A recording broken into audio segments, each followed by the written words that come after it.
Sa graduation ko sa college, ay binasagan ako ng magulang ko ng itlog sa harap ng maraming tao sa stage. Sayang lang pag-aaral namin sa'yo, hindi cum laude. Nagtawanan ang mga tao, pero kinabukasan nayanig sila nang makitang top 1 ako sa listahan mang pumasa sa board exam. Bago tayo mag-umpisa sa ating istorya, i-comment mo naman kung taga saan ka at anong oras ka nanonood ngayon. Malay mo, sa simpleng pag-comment mo, may kapareho ka palang pinagdadaanan kay Aurelia. Isang taong tahimik lang lumalaban kahit walang pumapalakpak sa kanya. Sa maliit na barangay ng San Esteban, kung saan ang mga bahay ay dikit-dikit at ang bawat chismis ay mas mabilis pa sa takbo ng tricycle, doon lumaki si Aurelia Mirasol. Hindi siya yung batang palaging nakangiti sa harap ng tao. Hindi rin siya yung tipo ng anak na kapag may bisita ay pinapatayo ng magulang para kumanta, sumayaw o magpakitang gilas.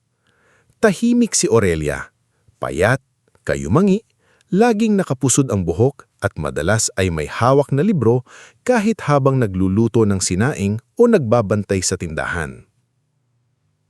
Sa murang edad, natutunan na niya ang hindi lahat ng anak ay pare-pareho ang tingin ng magulang.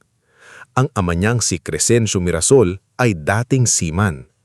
Noong bata pa si Aurelia, madalas marinig ng mga kapitbahay na ipinagmamalaki ni Crescencio ang mga bansang napuntahan niya, ang dolyar na kinita niya at ang mga kahon na kapasalubong na ipinadala niya noon. Ngunit nang magkasakit ang kanyang likod at hindi na muling nakasampa sa barko, nagbago ang ugali nito. Mula sa pagiging palakwento, naging mainitin ang ulo. Mula sa pagiging masipag, naging lalaking madaling mapikon kapag wala siyang maipagyabang. Ang ina naman ni Aurelia na si Belmira Mirasol ay dating labandera. Nagsimula siya sa pagiging matiisin, ngulit nang unti-unting makabili ng ilang appliances at mapaganda ng konti ang kanilang bahay dahil sa dating padala ni Crescencio, naging mahalaga na sa kanya ang tingin ng ibang tao. Para kay Belmira, hindi sapat na maayos ang anak. Dapat kahanga-hanga ito sa paningin ng kapitbahay. Dapat may medalya. Dapat may award. Dapat may maipost. Dapat may maikwento sa palengke. At doon nagsimula ang tahimik na paghihirap ni Aurelia. May kuya siyang si Quintilo, panganay sa kanilang magkakapatid. Si Quintilo ay malakas ang boses, mabilis makipagkaibigan at magaling magpatawa sa inuman. Kahit hindi ito nakatapos ng kolehiyo dahil puro barkada ang inuna, paborito pa rin siya ni Crescencio. Kapag nagkakamali si Quintilo, ang sabi ng ama niya, "Lalaki kasi, normal lang yan, matututo rin." Pero kapag si Aurelia ang nagkamali, kahit simpleng pagkakaligtaan lang sa pagsasampay ng damit, para bang malaking krimen na agad.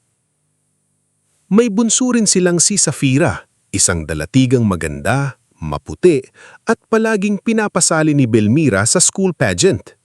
Si Safira ang anak na ipinagmamalaki sa reunion, sa palengke, at sa simbahan. Kahit hindi palaging mataas ang marka nito, lagi pa ring may dahilan si Belmira para purihin siya. "Ang ganda talaga ng bunso ko," madalas sabihin ni Belmira habang sinusuklay ang buhok ni Safira. "Mukhang artista, hindi katulad ng iba dyan. Puro libro nga, mukhang laging pagod naman." Alam ni Aurelia na siya ang tinutukoy. Pero gaya ng nakasanayan, hindi siya sumasagot. Isang hapon habang nasa 2nd taon pa lang siya sa kolehiyo, dumating si Aurelia mula sa university na basang-basa ang layam ng pantalon dahil inabutan siya ng ulan. Bitbit niya ang makapal na libro sa engineering mechanics at sa bag niya ay may nakatuping papel na resulta ng exam. Naka 96, pinakamataas sa klase. Pagpasok niya sa bahay, nadatnan ni Belmira na nagbibilang ng barya sa ibabaw ng lamesa, habang si Crescencio ay nakahiga sa lumang kahoy na upuan at nanonood ng balita. Si Safira ay nasa sala, nagseselhari. Samantalang si Quintilo ay kararating lang galing sa basketball, paswagan at maingay. "Ma," miingat na tawag ni Aurelia, "may exam result po kami." Hindi agad tumingin si Belmira. Ano na naman yan? Bayarin. Hindi po, resulta po sa major subject ko. Iniabot ni Aurelia ang papel. Saglit itong tinignan ni Belmira pagkatapos ay itinaas ang kilay. 96, sabi nito. Medyo lumiwanag ang mukha ni Aurelia. Opo ma, pinakamataas po sa amin.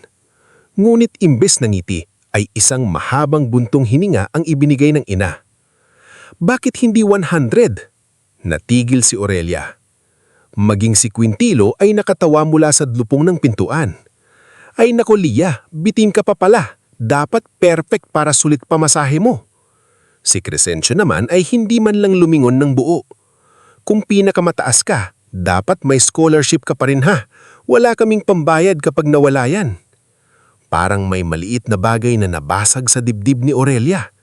Hindi niya alam kung pagod ba yun, lungkot o sanay na sakit. Tahimik niyang muling kinuha ang papel at inilagay sa bag. Opo, Mahinang sagot niya. Aalagaan ko po yung scholarship ko. Pero hindi lang scholarship ang inaalagaan ni Aurelia. Inaalagaan niya ang buong bahay. Tuwing madaling araw, siya ang unang gumigising. Bago pa tumilaok ang manok ng kapitbahay nilang si Maricel Dangkal, nakasindi na ang ilaw sa kusina ng mga Mirasol. Si Aurelia ang nagsasaing, nagtitimpla ng kape ni Crescencio, naghahanda ng baon ni Safira at naglilinis ng maliit nilang sari-sari store sa harap ng bahay. Kapag may pasok siya ng alas 7, kailangan niyang matapos ang lahat bago mag-alas 6 para makasakay sa unang jeep. Minsan, habang nagbabalot siya ng kanin at pritong talong para sa sarili niyang baon, pumasok si Safira sa kusina. Ate, wala bang ham? Reklamo nito. May practice kami mamaya. Nakakahiya naman kung ganito lang baon ko. Tiningnan ni Aurelia ang laman ng lalagyan. Iisa na lang ang piraso ng ham. Para sana iyon sa tanghalian niya dahil alam niyang maghapon siyang nasa school at review ng quiz bee sa gabi. Inabot niya iyon kay Safira.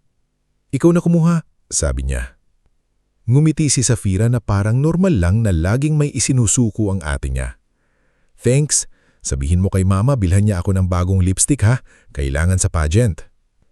Hindi sumagot si Aurelia. Kinuha niya ang pritong talong at isinilid sa maliit na lalagyan. Sanay na siyang magkasya sa tira. Sa university, ibang Aurelia ang nakikita ng mga tao. Hindi siya sikat pero kilala siya ng mga propesor. Siya ang estudyanteng laging nasa unahang upuan, laging may tanong pagkatapos ng lecture at laging may lumang notebook na puno ng formulas, guhit at maliliit na paalala sa sarili. Sa engineering building, madalas niyang makita si Lazaro Tindugan, ang janitor na may uba na sa sentido ngunit laging maaliwalas ang mukha. Tuwing gabi, kapag halos wala ng tao sa hallway, naroon pa rin si Aurelia sa isang sulok ng library, nakayuko sa libro. Isang gabi, habang nagmamapa si Lazaro sa labas ng library, napansin niyang nakatulog si Aurelia sa ibabaw ng makapal na libro. May hawak pa itong lapis. Lumapit siya at marahang tinapik ang mesa. Iha, mahinang tawag niya. Magsasara na ang library. Nagising si Aurelia at agad na inayos ang gamit. Ay, pasensya na po Mang Lazaro, hindi ko po napansin ang oras. Tiningnan ni Lazaro ang pagod niyang mukha. May kinain ka na ba? Ngumiti si Aurelia kahit halatang nahihiya. Meron po, kanina. Kaninang tanghali. Hindi siya nakasagot. Bumuntong hininga si Lazaro at kinuha mula sa maliit niyang bag ang tinapay na dapat sana ay merienda niya. Kainin mo muna to bago ka umuwi. Mahirap mag-aral ng walang laman ng tiyan. Ay, wag na po. Sa inyo na po yan. Mas matanda ako sa iyo kaya ako ang masusunod, biro ni Lazaro. Tsaka kapag naging engineer ka na, baka ikaw pa magpagawa ng matinong kisame nitong building namin. Napangiti si Aurelia sa unang pagpakataon sa araw na iyon. Tinanggap niya ang tinapay at halos mapaiyak habang kinakain iyon. Hindi dahil sa gutom lang, kundi dahil sa simpleng kabutihang bihira niyang maramdaman sa sariling bahay. May isa pang taong naging sandalan niya sa kolehiyo, si Nymphael Cordero, ang working student sa Papi Coffee Shop sa tapat ng university. Si Nymphael ay masayahin, madaldal at may kakaibang kakayahang pag-aani ng mabigat na araw ni Aurelia. Lia, Tawag ni Nymphael isang hapon habang naglalakad si Aurelia sa labas ng campus. May itinabi akong reviewer sa'yo, yung bagong handout ni Sir Balmes. Alam kong hindi ka nakakuha kanina. Lifa, wala pa akong pambayad ngayon. Mahihiya si Aurelia. Inirapan siya ni Nymphael. Sus, sabi mo lang yan kasi pagod ka. Pero ako, nakikita ko. Iba utak mo, Lia. Hindi ka pang karaniwan. Sa dami ng taong nagsasabing kulang siya, malaking bagay kay Aurelia ang isang taong nagsasabing may nakikita itong galing sa kanya. Pero hindi lahat sa university ay mabuti ang tingin sa kanya. May kaklase siyang si Portia Salve, anak ng kilalang kontraktor sa probinsya. Laging bago ang gamit ni Portia, laging ayos ang makeup at laging may dalang mamahaling kape. Magaling din siya pero ayaw niyang may mas magaling sa kanya, lalo na kung ang taong iyon ay tulad ni Aurelia na laging simple ang suot at minsan ay amoy uling pa ang buhok dahil galing sa pagluluto. Isang araw, matapos ibalik ng propesor ang kanilang exam, narinig ni Portia ang bulong-bulong ng kaklase niya sa likod. Grabe naman si Mirasol, laging mataas, sabi ng isang kaklase. Tumawang mahina si Portia. Malay nyo, favorite lang ng prof. Alam niya naman, minsan yung mga paawa effective. Hindi lumingon si Aurelia, ngumit humigpit ang hawak niya sa papel. Nang araw ding iyon, tinawag siya ni Ma'am Veneranda Oxon, ang propesor nilang tilalang istrikta at halos walang pinapalampas na mali sa board work. Miss Mirasol, seryosong sabi nito, pumunta ka sa faculty room pagkatapos ng klase. Kinabahan si Aurelia. Akala niya may nagawa siyang mali. Pagdating niya sa faculty room, inilapag ni Ma'am Veneranda ang exam paper niya sa mesa. Alam mo bang ikaw lang nakakuha ng tamang solution sa problem number 5? Opo. Ay, hindi po ma'am. Akala ko po baka mali rin ako. Hindi. Tama ka. Saglit siyang tinitigan ng propesor. Pero napapansin kong madalas kang pagod. Kumakain ka ba ng maayos? Napayuko si Aurelia. Opo ma'am. Hindi ako madaling maniwala kapag halatang kasinungalingan. Malamig ngunit hindi malupit na sabi ni Ma'am Veneranda. Makinig ka, Mirasol. May utak ka, pero hindi makina ang katawan. Kung gusto mong tumagal sa laban, kailangan mong alagaan ang sarili mo. Hindi sanay si Aurelia na may nag-aalala sa kanya ng direkta, kaya imbes na magsalita, tumanggo na lang siya. Sa bahay, iba ang mundo. Doon, ang mataas niyang marka ay hindi sapat. Ang pagod niya ay katamaran. Ang pananahimik niya ay kayabangan. Ang pangarap niya ay gastos. Isang linggo ng tanghali, habang naghahanda sila ng pagkain, dumating si Maricel Dangkal, kapitbahay nilang mahilig makisawsaw. May dala itong manggang hilaw at mas matalas pa sa kutsilyo ang dila. Nako, Belmira, sabi ni Maricel habang sumisilip sa loob ng bahay. Kumusta na yang si Aurelia? Magiging cum laude ba yan? Kasi kung hindi, sayang naman ang gastos nyo. Napahinto si Aurelia sa paghihiwa ng sibuyas. Si Belmira naman, sa halip na ipagtanggol ang anak, ay numisi ng pilit. Ewan ko nga ba dyan, puro aral pero hindi naman namin alam kung saan pupulutin. Dapat kasi yung mga anak nagbibigay karangalan sa magulang, hindi yung tahimik lang. Mahirap ipagmalaki ang tahimik. Hindi na nakatiis si Lola Eudoxia, ang ina ni Crescencio na nakaupo sa lumang silya malapit sa bintana. Matanda na ito, mahina ang katawan, ngulit malinaw pa ang isip at matalim pa rin ang tingin. Maricel, mahinaw nitong sabi, hindi porki tahimik ang bata, walang dangal. Minsan ang maiingay, sila ang walang laman. Natahimik si Maricel, si Belmira naman ay napasimangot. Pagkaalis ng kapitbahay, lumapit si Aurelia sa lola niya at inabutan ng tubig. Salamat pula, bulong niya. Hinawakan ni Lola Eudoxia ang kamay niya. Huwag mong hayaang kainin ka ng salita nila, apo. Ang salita ng tao parang hangin, maingay pero hindi laging may bigat. Nang gabing iyon, matapos pagalitan ni Crescencio si Aurelia dahil hindi agad siya nakapaghain ng hapunan, umakyat si Aurelia sa bubong ng bahay dala ang lumang notebook niya. Doon siya madalas pumunta kapag hindi na niya kaya ang bigat sa loob. Mula roon, tanaw niya ang ilaw ng mga bahay, ang kalsadang madilim at ang malayong gusali ng munisipyo. Sa ilalim ng buwan, binuklat niya ang notebook na puno ng sulat, formulas, pangarap at mga linyang siya lang ang nakakabasa. Magiging engineer ako, hindi para ipagmalaki nila, kundi para patunayan sa sarili ko na hindi ako sayang. Hindi niya napansin na sumunod pala si Lola Eudoxia. Dahan-dahan itong umupo sa tabi niya, hinihingal, ngunit nakangiti. La, bakit po kayo umakyat? Delikado po rito. Mas delikado ang lungkot kapag mag-isa mong binubuhat, sagot ng matanda. Doon na tuluyang umiyak si Aurelia. Hindi malakas, hindi pa sigaw, tahimik lang, gaya ng lahat ng sakit na tiniis niya. La, minsan, iniisip ko baka tama sila. Baka kahit anong gawin ko, kulang pa rin ako.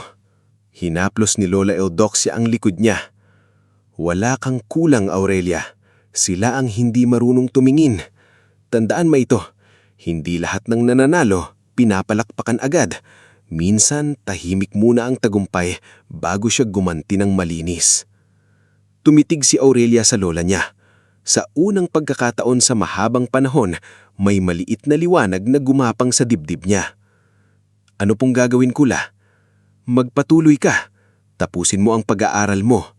Huwag mong hayaang ang galit nila ang humubog sa puso mo.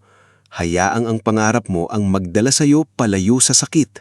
Mula ng gabing iyon, nagbago ang paraan ng pagtingin ni Aurelia sa sarili niyang laban. Hindi na lang ito tungkol sa mataas na marka. Hindi na lang ito tungkol sa scholarship. Hindi na lang ito tungkol sa pag-iwas sa sermon ni Crescencio at Belmira. Ito ay tungkol sa pagbuo ng sarili niyang halaga sa mundong paulit-ulit siyang minamaliit. Kinabukasan, gumising siyang muli bago mag-umaga. Nagsaing siya, nagluto, naglinis, naghanda ng baon ng kapatid at pumasok sa eskwelahan na halos walang tulog. Pero may kakaiba sa mga mata niya. Pagod pa rin, oo. Nasasaktan pa rin, oo. Pero sa ilalim ng pagod at sakit, may panibagong tibay. Sa classroom, habang nagsusulat si Ma'am Veneranda ng mahirap na problem sa board, nakatingin si Aurelia ng diretsyo. Sa photocopy shop, inabutan siya ni Nymphael ng reviewer at gumiti siya ng mas totoo. Sa hallway, nang magparinig si Portia, hindi na siya nanginig. At sa library, nang makita siya ni Lazaro na muling nag-aaral hanggang gabi, napansin nitong hindi na lang pagod ang nasa mukha ng dalaga. May determinasyon na. Hindi alam ni Crescencio, Belmira, Quintilo, Safira, Maricel at Portia na ang batang akala nila'y madaling baliin ay unti-unti niyang tumitigas na parang bakal. Hindi dahil wala na siyang nararamdamang sakit, kundi dahil natutunan niyang gawing pundasyon ang bawat panlalait. At sa isang maliit na bahay sa San Esteban, habang patuloy siyang minamaliit ng sariling pamilya, tahimik na nagsisimula ang kwento ng isang babaeng balang araw ay yayanig sa lahat ng taong nagsabing sayang lang siya. Mula noong gabing umakyat si Aurelia sa bubong kasama si Lola Eudoxia, hindi naman biglang gumaan ang buhay niya. Hindi naman nagising kinabukasan sina Crescencio at Belmira na mabait na magulang. Hindi rin tumigil si Quintilo sa panunukso o si Safira sa pagiging prinsesa ng bahay. Ngunit may isang bagay na nagbago kay Aurelia. Hindi na niya hinayaang ang salita nila ang maging sukatan ng sarili niyang halaga. Patuloy pa rin siyang gumigising bago sumikat ang araw. Kapag madilim pa ang paligid at taning tilaok ng manok ang maririnig sa barangay, nakatayo na siya sa kusina, naghuhugas ng bigas, nagsisindi ng kalan at naghahanda ng almusal. Habang kumukulo ang sinaing, nakabukas naman ang notebook niya sa tabi ng lalagyan ng asin. Sa pagitan ng paghahalo ng kape ni Crescencio at pagpiprito ng itlog para kay Safira, binabasa niya ang formulas sa reinforced concrete design. Minsan, habang inaayos niya ang baon niya sa isang lumang plastic container, pumasok si Quintilo na bagong gising at magulo ang buhok. "Lia, pahingi nga ng 20, may pupuntaan lang ako mamaya," sabi nito na parang natural lang humingi. "Kuya, pamasahe ko na lang po ito," mahinang sagot ni Aurelia. "Pamasahe, lagi ka na lang may dahilan. Kapag naging engineer ka ba, babayaran mo lahat ng utang mo sa amin?" Hindi sumagot si Aurelia. Alam niyang kahit anong paliwanag, mauuwi lang sa sigawan. Mas pinili niyang isara ang lalagyan ng baon at ilagay sa bag. Narinig iyon ni Crescencio mula sa sala. "Aba, Sumasagot ka na ngayon na. Huwag kang makakalimot, Aurelia. Kaya ka nakakapag-aral dahil sa amin. Tumigil si Aurelia sa pag-aayos ng gamit. Gusto niyang sabihin na scholarship ang nagbabayad sa tuition niya. Gusto niyang sabihin na ang allowance niya ang dalas ginagamit sa bahay. Gusto niyang sabihin na ilang taon na siyang gumagalaw na parang katulong sa sarili nilang pamamahayan.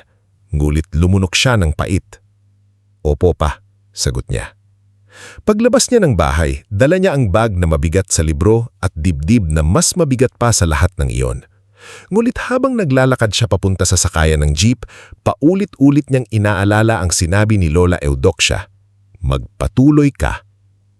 Huling taon na ni Aurelia sa kolehiyo. Sa buong buhay niya, ito ang pinakaabalang taon. Hindi na lang basta quizzes at assignments ang hinaharap niya. May thesis na sila, may design plates, may laboratory reports, may final evaluation, at sakabay noon ang palihim niyang paghahanda para sa board exam. Sa araw, estudyante siya. Sa gabi, tagalinis ng bahay at tagabantay ng tindahan. Sa pagitan ng pagod, pinipilit niyang manatiling buo. Ang thesis group niya ay binubuo ni Nympha L. Cordero, Joriven Alcantara at isa pang kaklase na si Ramilon Estuye, isang mahiyain ngunit mahusay sa computer modeling. Ang proyekto nila ay tungkol sa low-cost flood-resilient housing para sa mga pamilya na nakatira malapit sa ilog. Si Aurelia ang pinakamasipag sa grupo. Hindi dahil gusto niyang akuin ang lahat, kundi dahil malapit sa puso niya ang paksa. Lagi niyang iniisip ang mga bahay sa San Esteban na konting ulan lang ay pinapasok na ng tubig. Isang gabi sa library, habang nakapalibot sila sa lamesa na puno ng papel, nagsalita si Joriven. "Lia, ikaw na naman gumawa ng structural calculations. Pahinga ka muna. Ako na sa presentation slides." Umiling si Aurelia. "Kailangan ko lang tapusin ito. Kapag mali ang load distribution, maapektuhan buong design." "Nakakatulog ka pa ba?" Tarang ni Nymphael habang hawak ang kape.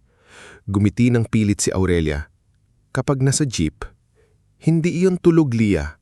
Parang dali ang pagkawala ng malay iyon." Biro ni Nymphael, pero halata ang pag-aalala sa mukha niya. Napangiti si Aurelia. Sa kabila ng bigat, malaking bagay na may mga taong nakakapansin kapag nauubos na siya. Sa kabilang banda, lalo namang umiingay sa bahay ang usapan tungkol sa graduation. Kahit hindi pa lumalabas ang final list ng Latin Honors, nagsimula ng magplano si Belmira. Isang hapon, nadatnan ni Aurelia ang ina niyang kausap si Maricel Dangkal sa harap ng sari-sari store. "Magamba kaya kung gold ang kulay ng tarpaulin?" tanong ni Belmira habang nakatingin sa cellphone. Yung may nakalagay na, "Congratulations, Engineer Aurelia Mirasol, cum laude." Napahinto si Aurelia sa may pintuan. "Ay, dapat malaki ang mukha niya roon," sabi ni Maricel, "para makita ng mga taga-kabilang purok. Pero sigurado ka ba, Belmira? Cum laude ba talaga?" Bahagyang natigilan si Belmira pero agad na tinaasan ng boses para marinig ni Aurelia. "Dapat lang, kung hindi siya cum laude, nakakahiya naman. Ilang taon naming pinag-aral tapos ordinaryong graduate lang." Parang may malamig na kamay na humawak sa batok ni Aurelia. Ordinaryong graduate lang. Para sa ina niya, ang diploma ay hindi sapat. Ang makalampas sa gutom, puyat at pangmamaliit ay hindi sapat. Kailangan may karangalang maipagmamalaki sa kapitbahay. Kinagabihan, habang nag-aayos si Aurelia ng mga hugasin, lumapit si Belmira sa kanya. "Aurelia," sabi nito, "siguraduhin mong may honor ka ha. Nasabi ko na sa mga pinsan mo, pati sa kapatid kong si Tia Glorimel sa Cavite, alam na." Dahan-dahang tumingin si Aurelia sa ina. "Ma, ginagawa ko po ang lahat. Pero hindi pa po sure ang final ranking." Kumunot ang noo ni Belmira. "Anong hindi sure? Akala ko ba matalino ka?" "May ibang subjects po kasi na..." "Wala akong pakialam sa paliwanag," putol ni Belmira. "Ang gusto ko, may maisabit kang medalya sa liig mo. Kahit isang beses lang, iparamdam mo naman sa amin na sulit ka." Hindi na nakapagsalita si Aurelia. Iyon ang masakit sa lahat. Hindi sila humihingi ng karangalan dahil masaya sila para sa kanya. Hinihingi nila ito bilang bayad sa pagkatao niya. Lumipas ang mga buwan at lalong bumigat ang huling semestre. Nagkasabay ang thesis defense at final exams. Sa mismong linggo ng major exams Advanced Structural Design, linagnat si Aurelia. Una, Inisip niyang simpleng pagod lang, ngunit kinagabihan nanginginig na siya sa lamig habang nagsusulat pa rin ng solusyon sa scratch paper. Nakita siya ni Lola Eudoxia sa maliit na mesa sa kusina. "Apo, ang init mo," nag-aalalang sabi ng matanda habang hinahawakan ng noo niya. "Hindi ngayis po ako, La. May exam po bukas." "Hindi ayos ang katawan mong parang baga." Ngunit hindi kayang hindi pumasok ni Aurelia. Alam niyang malaking bahagi ng final grade ang exam na iyon. Kaya kinabukasan, kahit hilo, sumakay siya ng jeep, dala ang jacket at gamot na binili ni Lola Eudoxia mula sa naipong barya. Sa classroom, halos lumulutang ang paningin niya habang binabasa ang problem. Sinubukan niyang lumaban, sinubukan niyang alalahanin ang bawat formula, ngunit may ilang bahagi ng exam na hindi niya natapos ng maayos. Pagkalabas niya ng room, sinalubong siya ni Nimpael. "Lia, ang putla mo." "Okay lang," bulong ni Aurelia pero napahawak siya sa pader. Lumapit si Joriven at agad kinuha ang bag niya. "Dadalhin ka namin sa klinik." "Hindi na, may klase pa ako." "Wala akong pakialam sa klase mo ngayon. Tao ka muna bago estudyante." Dinala nila siya sa klinik. Doon siya pinahiga at pinainom ng gamot. Habang nakahiga, hindi exam ang iniisip niya kundi ang magiging reaksyon ng mga magulang kapag bumaba ang grade niya. Hindi siya nagkamali. Nang lumabas ang final evaluation makalipas ang tilang linggo, mataas pa rin ang general weighted average ni Aurelia, ngunit dahil sa subject na iyon at sa ilang puntos na kinulang, hindi siya umabot sa cut-off para sa cum laude. Pasok siya sa listahan ng graduates, matagumpay niyang natapos ang kursong Civil Engineering pero wala ang pangalan niya sa Latin Honors. Nang nakita niya ang official list sa bulletin board, hindi siya umiyak agad. Nakatayo lang siya roon, nakatitig sa mga pangalan. Nakita niya ang pangalan ni Portia Salve sa listahan, cum laude. May ilang kaklase na nagpalakpakan para rito. Si Portia, na nakatayo hindi kalayuan, ay numiti ng matagumpay. "Congratulations, Portia," sabi ng isang kaklase. "Thank you," sagot ni Portia saka mabilis na sumulyap kay Aurelia. May mga tao talagang hanggang effort lang. Narinig iyon ni Nimpael at agad uminit ang ulo. "Anong sabi mo?" Hinawakan ni Aurelia ang braso niya. "Hayaan mo na." Hindi, Lia. Sobra na siya. Please, pakiusap ni Aurelia. Pagod na ako. Hindi dahil duwag si Aurelia, kundi dahil alam niyang may mga laban na hindi kailangang patulan sa hallway. May mga patunay na hindi ibinibigay sa chismis, kundi sa tamang panahon. Pag-uwi niya, ramdam na niya ang bigat ng gabing iyon. Hawak niya ang papel ng final standing, paulit-ulit na iniisip kung paano sasabihin. Naabutan niya sina Crescencio at Belmira sa sala. Nandun din si Quintilo, si Safira at si Maricel na parang sadyang naghihintay ng balita. "Oh," bungad ni Belmira, "nasaan ang pangalan mo sa honors?" Tahimik na inilabas ni Aurelia ang papel. "Ma, pa, graduate po ako, pero hindi po ako umabot sa cum laude." Parang biglang tumigil ang hangin sa bahay. "Ano?" Mabagal na tanong ni Crescencio. "Kinulang po ng ilang puntos ang average ko, pero mataas pa rin po ang..." Biglang inihampas ni Belmira ang kamay sa mesa. "Mataas? Mataas pero walang honor? Anong ipagmamalaki namin diyan?" "Ma, pumasa po ako. Gagraduate po ako." "Lahat naman gagraduate," sigaw ni Belmira. "Ang usapan natin, cum laude. Ano na lang sasabihin ng mga tao?" Si Maricel ay nagtakip ng bibig pero halatang nasisiyahan sa eksena. Si Quintilo naman ay umiling. "Grabe, Lia, pinaniwala mo pa sila," sabi niya. Si Safira naman na nakahawak sa cellphone ay bumulong. "Buti hindi pa napapagawa ni Mama yung tarp." Pakiramdam ni Aurelia ay lumiit siya sa gitna ng sariling bahay. Ngunit hindi siya bumagsak. Hindi siya lumuhod. Huminga siya ng malalim at sinabi ang taning kaya niyang sabihin. "Pasensya na po." Mas lalong nagalit si Crescencio. Tumayo ito mula sa upuan, namula ang mukha. "Pasensya? Ilang taon kang nag-aral? Ilang taon kaming gumastos tapos pasensya? Hindi mo ba alam kung gaano kahalaga sa magulang na maipagmalaki ang anak?" Sa pagkakataong iyon, may gustong sumabog sa dibdib ni Aurelia. Gusto niyang sabihin, "Kailan niyo ba ako ipinagmalaki kahit minsan?" Pero naroon si Lola Eudoxia sa sulok, nakatingin sa kanya, maarang umiiling na parang sinasabing huwag mong hayaang kainin ka ng galit. Kaya nanahimik siya. Mula noon, nagbago ang pakikitungo sa kanya ng pamilya. Hindi na siya kinakausap ni Crescencio maliban kung may iuutos. Si Belmira naman ay araw-araw na nagpaparinig. Yung anak ni Luming cum laude.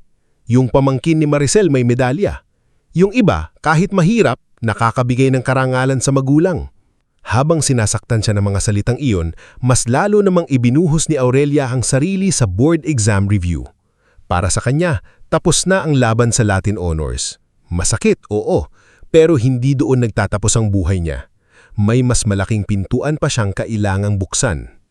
Pumapasok siya sa review center sa Maynila gamit ang perang inipon niya mula sa pagtututor ng 2 high school students sa kabilang barangay. Doon niya nakilala si Sir Orlando Pagsanjan, isang dating board top-notcher na kilala sa matinding training. Sa unang araw pa lang, napansin na nito si Aurelia dahil kahit tahimik, siya ang laging nauunang matapos sa problem solving. Isang gabi matapos ang mock exam, tinawag siya ni Sir Orlando. Miss Mirasol, sandali. Nakabahan siya. Opo, sir? Tinignan nito ang papel niya. Alam mo bang ikaw lang ang nakakuha ng full solution sa retaining wall problem? Hindi po. Bakit parang hindi ka masaya? Napayuko si Aurelia. Pagod lang po. Umupo si Sir Orlando sa harap niya. Hindi lang pagod yan, may dinadala ka. Pero makinig ka sa akin ha. Ang board exam, hindi nagtatanong kung cum laude ka. Hindi rin ito nagtatanong kung pinalakpakan ka sa graduation. Ang tinatanong lang nito, handa ka ba? Napaangat ang tingin si Aurelia. Handa ka ba? Ulit ni Sir Orlando. Tahimik muna siya. Pagkatapos, dahan-dahan siyang tumango. Opo sir, handa po akong lumaban. Mula noon, mas naging seryoso ang paghahanda niya. May mga gabi na siya ang huling umaalis sa review center. Si Nymphael ang madalas niyang kachat para paalalahanan siyang kumain. Si Joriven naman ay minsan nagpapadala ng scanned notes kahit alam niyang hindi ito laging tinatanggap ni Aurelia kapag tulong pinansyal.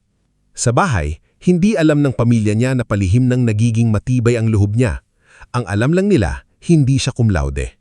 Para sa kanila, iyon niya ang wakas ng kwento niya.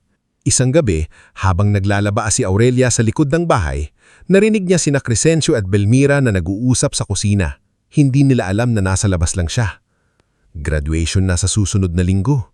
Nakakahiya humarap doon, wala man lang medalya. Dapat maturuan ng leksyon, sagot ni Crescencio, para malaman niyang hindi namin natutuwa. Ano bang gagawin mo? Saglit na tumigil si Crescencio, pagkatapos ay tumawa ng mababa. Basta, kung walang medalya, may matatanggap pa rin siya sa stage. Kinalibutan si Aurelia. Hindi niya alam kung biro iyon. Hindi niya alam kung dala lang ng galit. Pero may bigat sa boses ng ama niya na nagpaiwas sa kanya sa bintana. Kinabukasan, pumunta siya kay Lola Eudoxia. Nang mga panahong iyon, mas madalas nang inuubo ang matanda. Nafihiga ito sa papag. May kumot sa dibdib. Ngunit nang makita si Aurelia dalang toga, pilit itong umupo. La, mahinang sabi ni Aurelia. Graduation ko na po sa 1 linggo. Ngumiti si Lola Eudoxia. Ipakita mo sa akin. Dahan-dahang inilabas ni Aurelia ang toga mula sa plastik. Itim iyon, simple. Pero sa mata ni Lola Eudoxia, para itong kasuutang pangtagumpay. Ang ganda mo siguro kapag suot mo yan, sabi ng lola. Napangiti si Aurelia pero agad ding napalitan ng lungkot. La, hindi po ako cum laude. Alam ko. Baka tama sila. Baka kulang talaga ako. Hinawakan ng lola ang kamay niya. Mainit ang palad nito pero mahina na. Apo, ang taong sinusukat ang sarili sa medalya, madaling mabasag kapag nawala ang palakpak. Pero ikaw, Aurelia, binuo ka ng gutom, puyat, luha at pananahimik. Mas matibay yan kesa medalya. Tumulo ang luha ni Aurelia. Pagod na po ako, La.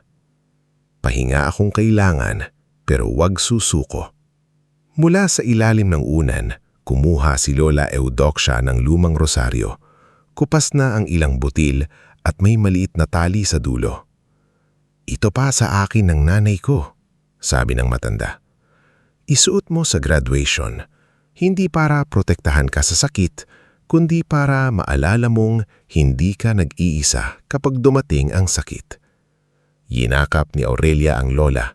Sa yakap na iyon, naramdaman niya ang bigat ng lahat. Ang takot sa graduation, ang kabiguan sa Latin honor, ang pangarap sa board exam, at ang pagmamahal ng nag-iisang taong palaging naniniwala sa kanya. Hindi niya alam kung ano ang mangyayari sa araw ng graduation. Hindi niya alam kung hanggang saan ang kayang gawin ng galit ng mga magulang niya. Ngunit habang hawak niya ang rosaryo ni Lola Eudoxia, nangako siya sa sarili na kahit ano pa ang ipukol sa kanya ng mundo, hindi niya hahayaang iyon ang maging huling pahina ng kanyang kwento. Dahil sa likod ng pagkatalong nakikita ng lahat, may isang mas malaking tagumpay na tahimik nang naghihintay sa tamang panahon. Iyon ang paulit-ulit na sinasabi ni Aurelia habang nakaupo siya sa gilid ng kanyang kama, hawak ang lumang rosaryo ni Lola Eudoxia. Gabi bago ang graduation, tahimik ang bahay ng mga Mirasol, pero hindi payapa ang katahimikan. Parang may nakatagong bagyo sa bawat sulok. Sa sala, naririnig niya ang mahina ngulit mabibigat na yabag ni Crescencio. Sa kusina naman, pasara-sara ang kabinet habang si Belmira ay nag-aayos ng damit na isusuot kinabukasan. Hindi excited ang bahay, hindi rin masaya. Para itong bahay na naghahanda sa isang okasyon na hindi selebrasyon, kundi paglilitis. Nakapatong sa upuan ang toga ni Aurelia. Plinansyahan niya iyon ng maingat kahit luma na ang plancha nila at minsan ay dumidikit ang init sa tela. Sa tabi nito ay nakasabit ang simpleng puting damit na hiniram niya kay Nymphael dahil wala na siyang pambili ng bago. Sinukat niya iyon kanina sa maliit na salamin at kahit simple, maayos naman tingnan. Pero sa puso niya, hindi damit ang inaalala niya. Ang inaalala niya ay ang mga salitang narinig niya kay La Crescencio at Belmira ilang gabi na ang nakalipas. Kung walang medalya, may matatanggap pa rin siya sa stage. Hindi mawala sa isip ni Aurelia ang boses ng ama niya. May halong galit iyon, may halong pananakot. At dahil kilala niya ang sariling ama, alam niyang minsan ang mga salita ni Crescencio ay hindi lang salita. Dahan-dahang niyang sinuot sa leeg ang rosaryo ni Lola Eudoxia.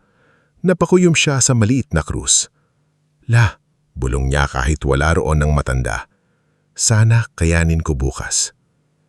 Kinabukasan, mas maaga siyang gumising kaysa dati. Hindi na niya kailangan ng alarm. Bago pa sumakat ang araw, nakaupo na siya sa kusina, nakatitig sa kumukulong tubig para sa kape.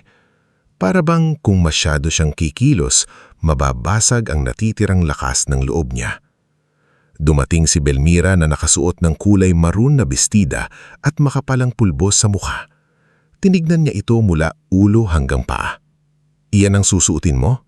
Malamig nitong tanong. Opo ma, hiniram ko po kay Nymphael. Hiniram? Sumamangot si Belmira.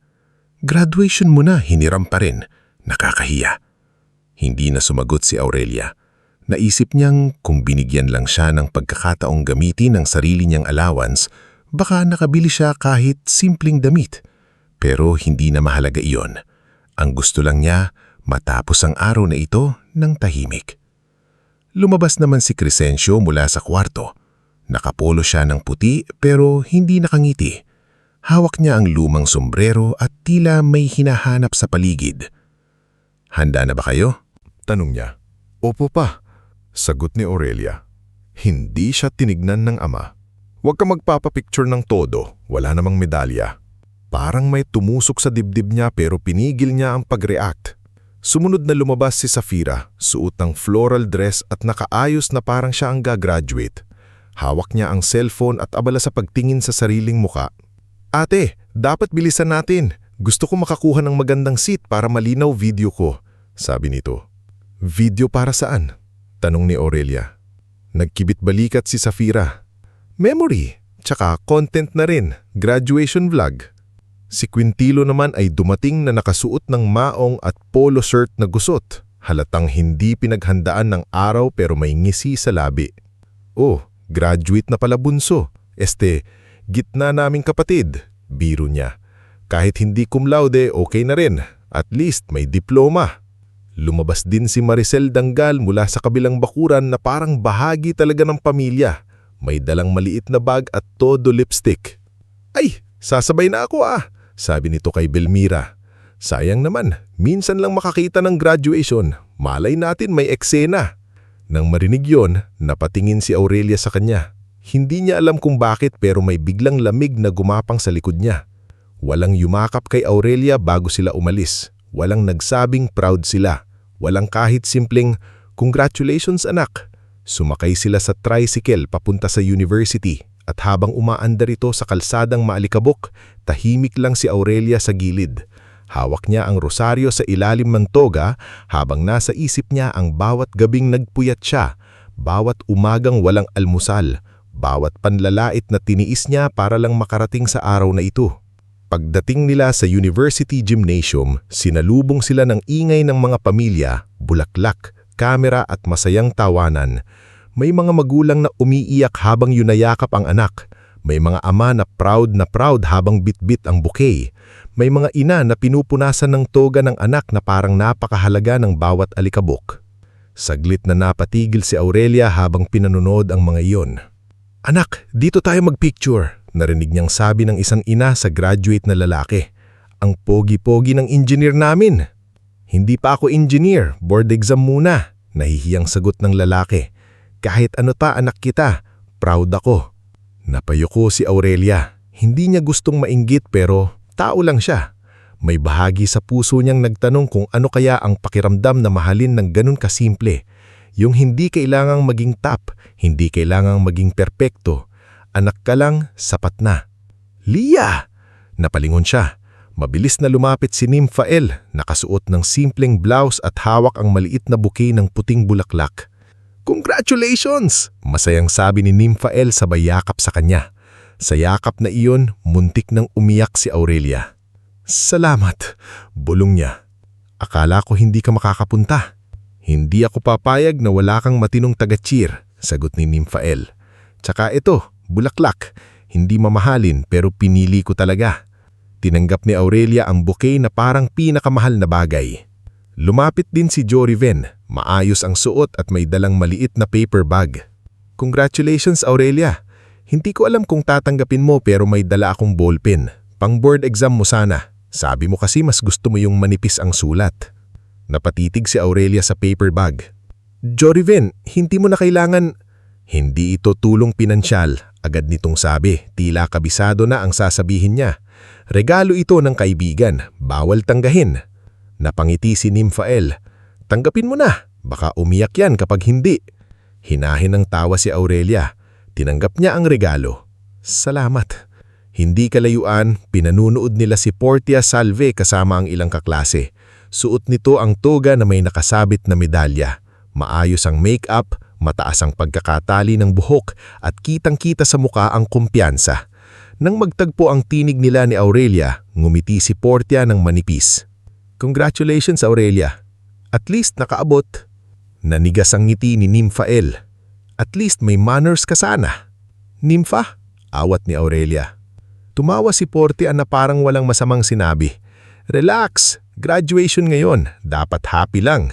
Sayang nga lang no, kung hindi ka nagkasakit, baka nasa listahan ka rin." Hindi sumagot si Aurelia. Hindi dahil wala siyang masasabi, kundi dahil ayaw niyang bigyan si Portia ng puwang sa araw na ito. Kahit hindi perpekto ang araw, kanya pa rin ito. Pinaghirapan niya ito, hindi niya hahayaang maagaw yun ng isang patama. Nang magsimula ang programa, pumasok ang mga graduate sa gitna ng gymnasium. Tumayo ang mga pamilya, nagpalakpakan, nagvideo at nagtawag ng pangalan. Habang naglalakad si Aurelia sa hanay ng civil engineering graduates, narinig niyang si Nymphael mula sa gilid. "Go Lia!" Narinig din niya ang mahinang palakpak ni Joriven.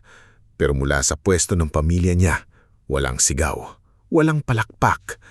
Tumingin siya saglit at nakita niya si Belmira na nakapamiwang, si Crescencio na nakasimangot, si Quintilo na nakayuko sa cellphone, si Safira na nakavideo at si Maricel na nakangingisi na parang nanghihintay ng mangyayari. Pinili ni Aurelia na tumingin na lang sa harap. Nagpatuloy ang programa. May dasal, may pambansang awit, may talumpati ang dean, may pagpapakilala sa mga honor graduates. Nang tawagin ang pangalan ni Portia Salve bilang cum laude, malakas ang palakpakan ng pamilya nito. Tumayo pa ang ama ni Portia at nagtaas ng 2 kamay na parang siya ang nagwagi. Sumulyap si Portia kay Aurelia habang bumababa ng stage at kahit walang sinasabi, malinaw ang mensahe sa kanyang mga mata. Ako ang pinapalakpakan, ikaw hindi. Ngunit sa halip na masaktan ng sobra, huminga lang ng malalim si Aurelia. Inisip niya ang sinabi ni Sir Olandro. Ang board exam ay hindi nagtatanong kung pinalakpakan ka sa graduation. Handa ka ba? Handa siya. Lumipas ang mahigit 1 oras bago nagsimula ang pagtawag sa kanilang batch para tanggapin ang diploma. Isa-isa silang tumayo. Habang papalapit ang apelidong Mirasol, lalong bumilis ang tibok ng puso ni Aurelia. Pinisil niya ang rosary sa ilalim ng toga. Ramdam niya ang malamig na pawis sa palad. Mirasol, Aurelia D. Tumayo siya. Sa sandaling iyon, parang humina ang ingay sa paligid. Ang naririnig niya lang ay ang sariling paghinga. Lumakad siya paakyat sa stage.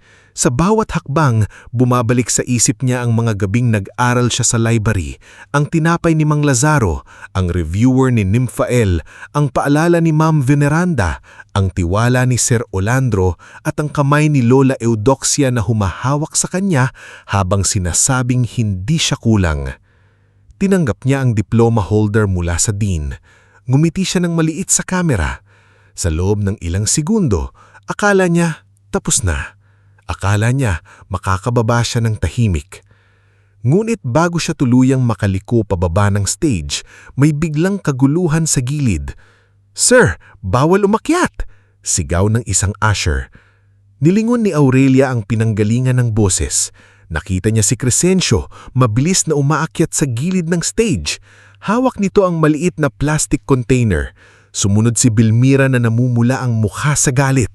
Sa likod nila, hawak ni Safira ang cellphone habang si Maricel ay nakatakip ang bibig, ngunit hindi nagtatangkang pumigil.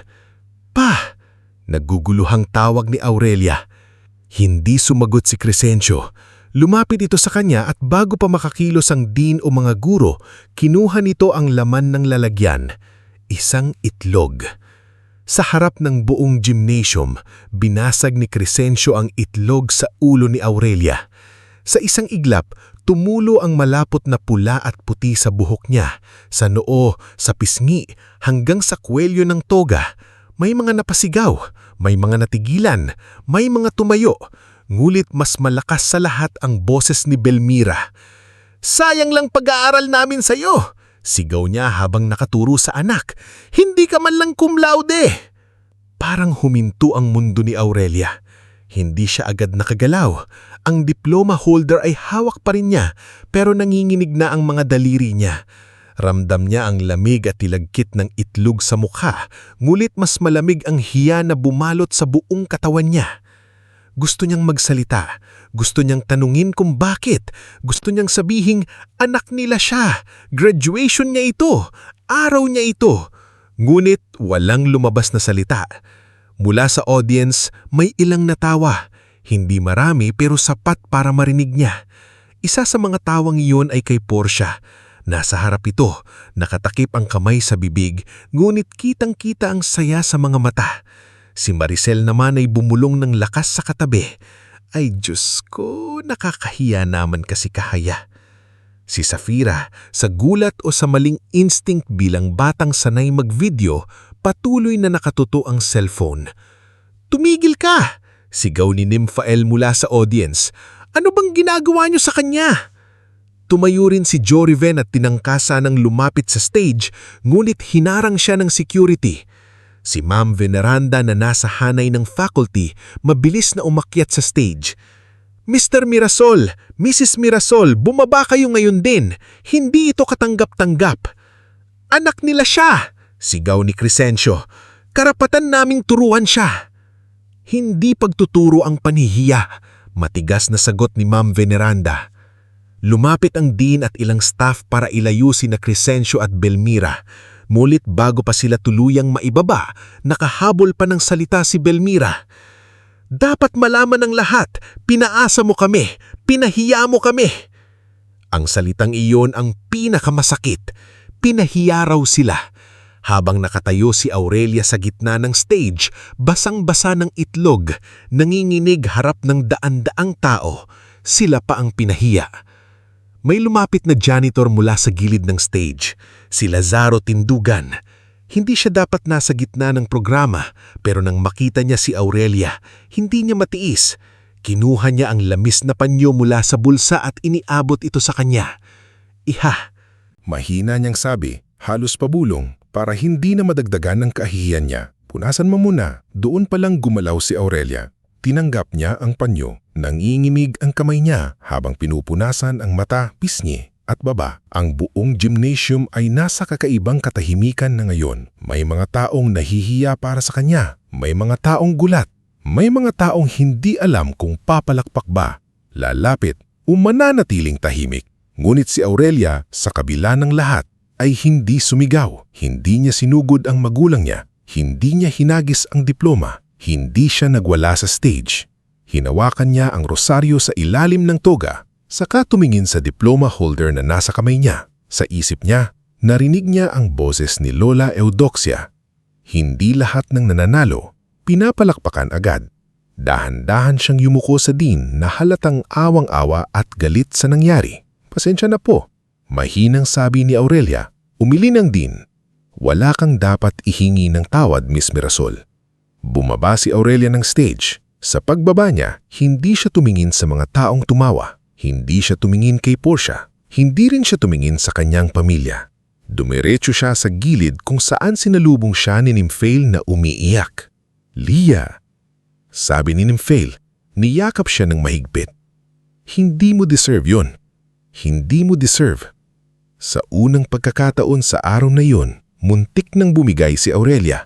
Ngulit pinigilan niya ang luha. Kung iiyak siya, ayaw niyang makita iyon ng mga taong natuwa sa pagkawasak niya. Lumapit si Joriven, galit na galit ang mukha. "Kailangan mong i-report ito. Hindi pwedeng ganito. Hindi ngayon." Bulong ni Aurelia. "Pero, Lia, hindi ngayon." Ulit niya, mas mahina pero mas buo. Tinulungan siya ni Nymphail na makapinta sa comfort room. Doon, sa harap ng salamin may bitak sa gilid, nakita ni Aurelia ang sarili. Basang buhok, namumulang mata, may natitirang bahid ng itlog sa leeg. Suot ang toga na dapat sana'y simbolo ng tagumpay, ngunit ngayon ay puno ng mantsa. Doon siya napahawak sa lababo. "Lia!" Maingat na tawag ni Nymphail. "Umiyak ka kung kailangan." Matagal bago sumagot si Aurelia. Nang sumalita siya, basag ang boses. "Akala ko kahit hindi sila proud, hahayaan man lang akong matapos ang araw." Umiyak ni Nymphail para sa kanya. "Hindi ikaw ang kahiya-hiya. Sila." Pinunasan ni Aurelia ang mukha gamit ang basang tissue. "Ayoko nang umuwi sa bahay." "Sa amin ka muna. O kaya sa boarding room ng pinsan ko sa Maynila. May susi ako ron. Maliit lang pero ligtas." Tumingin si Aurelia sa kanya. "Pwede ba? Hindi mo na kailangan magtanong." Matapos ang programa, hindi na sumama si Aurelia sa pamilya niya. Hindi rin niya hinanap sina Crescencio at Belmira. Sa labas ng gymnasium, nakita niyang nandoon sila. Tila sila pa ang galit. Si Belmira ay nagsasalita kay Maricel. Umiiyak ng malakas na parabang siya ang biktima. Si Crescencio naman ay nakatingin sa malayo. Naninigas ang panga. Lumapit si Quintilo kay Aurelia. "Oh, saan ka pupunta? Drama ka na naman." Tinignan siya ni Aurelia. Sa loob ng maraming taon, ngayon lang siya tumingin sa kuya niya nang walang takot. "Hindi ako uuwi." Napataas ang kilay ni Quintilo. "Ano?" "Hindi ako uuwi ngayong gabi. Susumbungan kita kina mama." "Sige." Hindi sanay si Quintilo sa ganitong Aurelia. Saglit itong natameme. Si Safira naman ay nakatayo sa likod, hawak pa rin ang cellphone. Hindi makatingin ng diretsyo sa atin niya.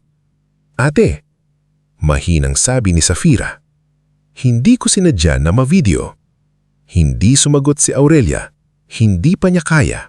Hindi ngayon sariwa ang sugat. Sumakay si taxi kasama sina Nymphail at Joriven. Habang papalayo ang sasakyan sa university, doon siya unang hinayaang tumulo ang luha. Tahimik lang, walang higbi, walang sigaw. Parang matagal nang naghihintay ang luha sa gilid ng kanyang mga mata at ngayon lang pinayagang lumaya. Dinala siya ni Nymphail sa maliit na boarding room sa Maynila, malapit sa review center. Isang makitlip na kwarto iyon na may electric fan, manipis na kutsyon at maliit na mesa. Ngunit para kay Aurelia, mas payapa pa iyon kaysa sa bahay na kinalakhan niya. Kainagabihan, sunod-sunod ang messages sa cellphone niya. May kaklasing nangungusta, may hindi niya kilala na nakakita raw ang nangyari. May tumawag sa tanyag na university office. May missed call mula kay Belmira. Marami. Sunod-sunod. Hindi niya sinagot. Isang message mula kay Ma'am Veneranda ang binasa niya. Aurelia, anak, hindi ka nag-iisa. Ang ginawa sa iyo ay mali. Magpahinga ka muna ngayong gabi. Bukas, haharapin natin ito ng maayos. Napapikit si Aurelia. Ang salitang anak mula sa propesor na hindi niya kadugo ay mas mainit pa kaysa sa anumang narinig niya mula sa sariling ina. May message rin si Sir Olandro. Miss Mirasol, narinig ko ang nangyari. Huwag mong hahayaang sirain ng araw na ito ang buong laban mo. Bukas lalabas ang board exam result. Ano man ang mangyari, tumayo ka. Doon bumalik sa isip niya ang isang bagay na halos nakalimutan niya dahil sa bigat ng graduation. Kinabukasan, ilalabas ang resulta ng board exam. Biglang kumabog ang puso niya. Hindi niya alam kung handa pa ba siyang tumanggap ng panibagong sakit kung sakaling hindi maganda ang resulta. Ngunit sa kabila ng takot, may maliit na bahagi sa kanya na kumapit. Hindi pa tapos ang kwento. Hindi pwedeng doon magtatapos sa stage, sa itlog, sa tawanan. Bago matulog, tinawagan niya si Lola Eudoxia. Matagal bago may sumagot. Nang marinig niya ang mahina nitong boses, doon siya halos bumigay. Lola? Apo? Sagot ng matanda. Nabalitaan ko. Napapikit si Aurelia. Nahihiya po ako. Bakit ikaw ang mahihiya sa kasalanan ng iba? Wala siyang naisagot. Umiyak ka ngayong gabi kung kailangan, sabi ni Lola Eudoxia. Pero bukas, bumangon ka. Hindi dahil kailangan mong patunayan sa kanila ang sarili mo, kundi dahil may buhay ka pang hindi nila pag-aari. Mahigpit na hinawakan ni Aurelia ang rosaryo ni Lola Eudoxia. Opo, La. Kinabukasan, maaga silang nagising sa boarding room. Hindi halos nakatulog si Aurelia. Si Nymphail ay bumili ng pandesal at kape sa ibaba habang si Joriven naman ay dumating dala ang laptop. Walang masyadong salita sa loob ng kwarto. Lahat sila ay nakatingin sa screen, naghihintay na mag-update ang website ng PRC. Lia, sabi ni Nymphail habang inaapat ang kape. Kahit ano ang lumabas, nandito kami. Tumanggo si Aurelia pero hindi niya kayang uminom. Naninginig ang kamay niya. Nag-refresh si Joriven. Wala pa. Nag-refresh ulit. Wala pa rin. Lumipas ang ilang minuto na parang oras. Sa bawat pindot, parang humihinto ang paghinga ni Aurelia. Sa labas ng bintana, may jeep na dumaan, may nagtitinda ng taho, may batang tumatawa. Normal ang mundo. Pero sa maliit na kwartong yun, nakasalalay ang isang buhay na matagal nang naghihintay ng sariling sagot. Biglang natigilan si Joriven. Wait, sabi niya. Ano? Tanong ni Nymphail. Hindi agad nagsalita si Joriven. Inayos niya ang screen, pinalaki ang page at bumagal ang galaw ng kamay niya. Lumapit si Nymphail, binasa ang nasa itaas ng listahan at biglang napahawak sa bibig. Ay Diyos ko, nalamig si Aurelia. Hindi, baka wala bang pangalan ko? Tumingin si Nymphail sa kanya. Naninginilid ang luha pero nakangiti. Lia, ano? Halos pabulhong na tanong ni Aurelia. Itinuro ni Joriven ang unang linya ng top 10, rank 1, Aurelia D. Mirasol. Hindi kumilos si Aurelia. Parang hindi niya naiintindihan ng mga letra. Nakikita niya ang pangalan niya pero hindi makapasok sa isip niya. Rank 1, Aurelia D. Mirasol. Siya, ang babaeng kahapon ay binasagan ng itlog sa stage, ang babaeng pinagtawanan dahil hindi cum laude, ang babaeng sinabihan ng sariling magulang na sayang ang pag-aaral. Siya ang top 1 sa board exam. Hindi, baka mali. Hindi mali. Ikaw yan, Lia. Ikaw. Biglang nagring ang cellphone niya. Si Sir Olandro, nanginginig niyang sinagot. Hello, sir. Sa kabilang linya, malakas ang boses ni Sir Olandro. Halatang pinipigilan din ang emosyon. Congratulations, Engineer Aurelia Mirasol. Top 1 ka! Doon tuluyang bumagsak ang luha ni Aurelia. Hindi na niya pinagilan. Napaupo siya sa gilid ng kutsyon, hawak ang cellphone habang sina Nimpael at Joriven ay sabay siyang yinakap. Engineer ka na, Joriven! Top-notcher ka pa, Lia! Hindi makapagsalita si Aurelia. Ang taning nagawa niya ay hawakan ng rosaryo ni Lola Eudoxia at umiyak. Hindi na iyon luha ng kahiyan. Hindi na iyon luha ng pagkatalo. Iyon ang luha ng isang taong matagal nang tinapak pero hindi tuluyang nabali. Samantala, sa San Esteban, tahimik pa ang bahay ng mga Mirasol nang unang kumalat ang balita. Si Maricel Dangkal ang unang nakita sa post ng university habang umiinom ng kape sa harap ng tindahan. "Belmira!" sigaw ni Maricel, halos mabitawan ng tasa. "Belmira! Lumabas ka!" Lumabas si Belmira na nakasimangot. "Ano na naman yan?" Ipinakita ni Maricel ang cellphone. Nanginginig ang daliri nito habang nakaturo sa headline. "Anak mo? Si Aurelia!" Sumunod na lumabas si Crescencio, si Quintilio at si Safira. Binasa ni Belmira ang nakasulat, "University congratulates Engineer Aurelia D. Mirasol, rank 1 in the Civil Engineering Board Examination." Namutla siya. Si Crescencio ay inagaw ang cellphone at binasa ulit. Akala yata ay magbabago ang letra kapag siya na ang tumingin, ngulit hindi nagbago. Ranked 1, Aurelia D. Mirasol. Sa ilang segundo, walang nagsalita. Ang bahay na kahapon ay puno ng galit at panlalait, ngayon ay nilamon ng katahimikan. Si Safira ang unang napaupo. Hawak niya ang cellphone kung saan naroon pa ang video ng kahihiyan ng ate niya. Bigla siyang nakaramdam ng bigat sa dibdib.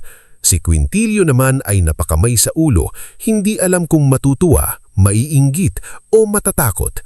Si Belmira ay napahawak sa dibdib. Top 1!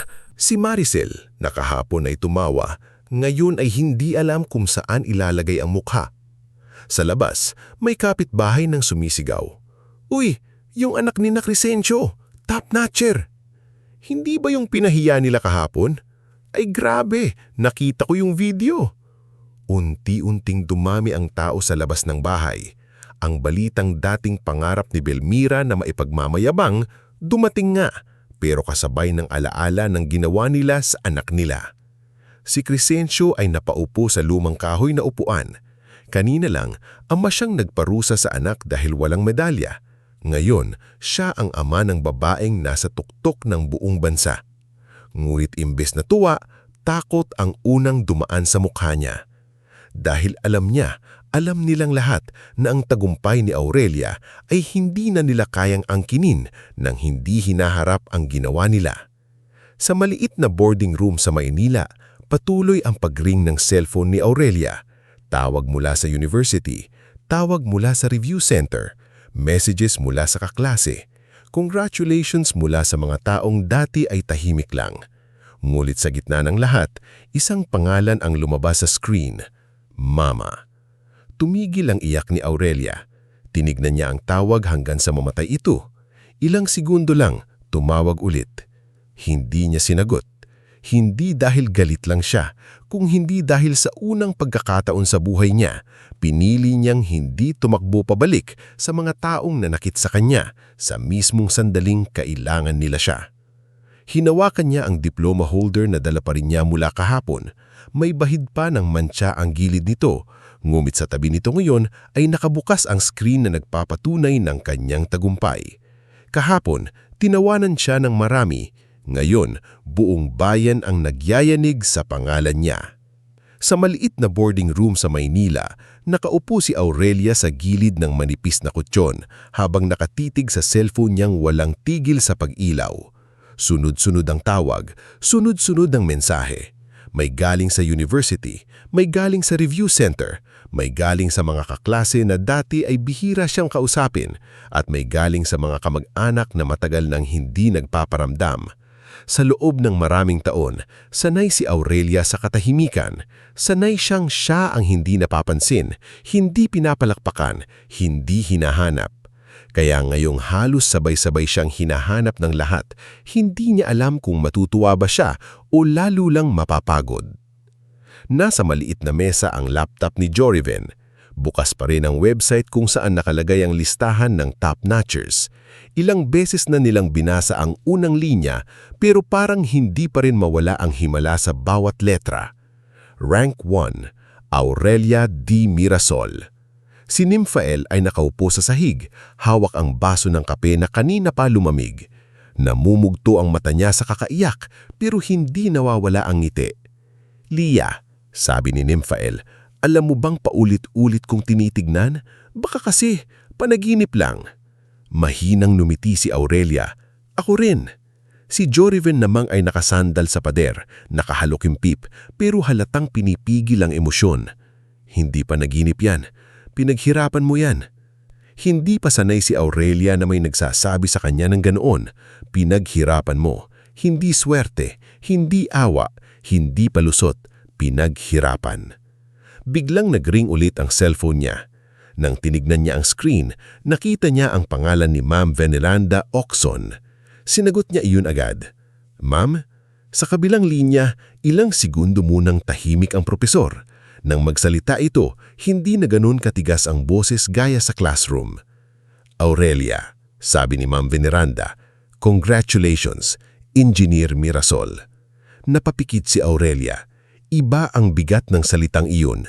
Engineer, hindi na pangarap, hindi na posibilidad, totoo na. "Salamat po, ma'am," mahinang sagot niya. "Nandito ako ngayon sa university, nagkakagulo ang department, lahat proud sa iyo. Pero anak, kailangan mo ring maghanda. May media na tumatawag, may local news page na gustong mag-interview, at..." Huminto ito. "At ano po, ma'am?"